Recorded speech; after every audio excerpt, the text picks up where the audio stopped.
இப்போ சவுதி அரசாங்கம் ஈரானை பார்த்து நேரடியாக ஒரு எச்சரிக்கை கொடுத்திருக்காங்க. ஈரான் அரசு தன்னுடைய நடவடிக்கைகளை உடனடியாக நிறுத்தவில்லை, அப்படி என்றால் இராணுவ நடவடிக்கைகளை நாங்கள் மேற்கொள்வோம் அப்படி என்று சொல்லி சவுதி இப்போ பயங்கரமான ஒரு எச்சரிக்கையை ஈரானை நோக்கி கொடுத்திருக்காங்க.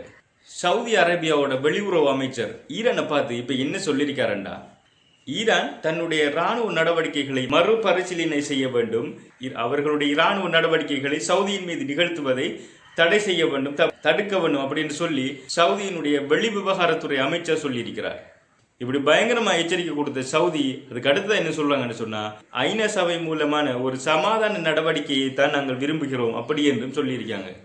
போர் எச்சரிக்கையை கொடுத்துட்டு சவுதி சமாதான உடன்படிக்கையும் நாங்கள் எதிர்பார்க்கிறோம் அப்படி என்று ஒரு இரண்டு நிலையில் பேசியிருக்கிறார்கள்.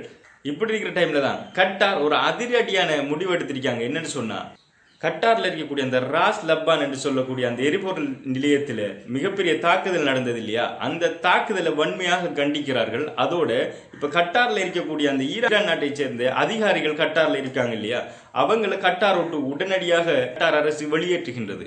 இந்த செயற்பாடு ஒரு டிப்ளமேட்டிக் வார்னிங் மட்டுமல்ல, இது இரண்டு நாடுகளுக்கும் இடையிலான உறவுகள் முற்றாக முறிந்து போவதற்கான ஒரு எச்சரிக்கை தான் இது. அதோட இந்த ராஸ் லப்பான் என்று சொல்லக்கூடிய அந்த எரிபொருள் விநியோகம் அந்த இடம் இருக்கு இல்லையா, அந்த நிலையம் இருக்கு இல்லையா, இதுல தாக்குதல் நடந்ததுங்கிறது ஒரு சாதாரண விஷயம் இல்லை. ராஸ் லப்பான் என்று சொல்லக்கூடிய இந்த இடம்தான் உலகிலேயே மிகப்பெரிய எல்என்ஜி நிலையம், அதாவது லிக்விஃபைட் நேச்சுரல் கேஸ் நிலையம், மிகப்பெரிய நிலையம் உலகத்தில் இருக்கிறது இந்த ராஸ் லப்பான் தான். இடத்துல தாக்குதல் நடந்தது அப்படிங்கிறது கட்டாரோட மட்டும் சம்பந்தப்பட்ட ஒரு விடயம் இல்லை. இதனால முழு உலகத்துக்கும் எரிவாயு சப்ளை ஆகிறது உடனே நிற்கிறதுக்கான வாய்ப்புகள் அதிகமாக இருக்குது. இந்த சப்ளை மிகப்பெரிய அளவில் பாதிப்பை ஏற்படுத்தும். குறிப்பாக சொல்ல போனால் ஐரோப்பிய நாடுகளில் பெரும்பான்மையான நாடுகள் இந்த எரிபொருள் நிலையத்தை தான் தமக்கு தேவையான எரிபொருள் நிலையமாக நம்பி இருக்கின்றது. இதில் தாக்குதல் நடந்திருக்கு. இது உலகளாவிய ரீதியில் மிகப்பெரிய எரிபொருள் தட்டுப்பாட்டை உருவாக்க போகுது.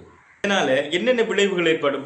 கேஸினுடைய விலையேற்றம் அதிகரிக்கும், உலக பொருளாதாரம் மிகவும் பெரிய அளவில் பாதிக்கப்படும். அதனால பல கிரைசிஸ் பல நாடுகளில் உருவாகும்.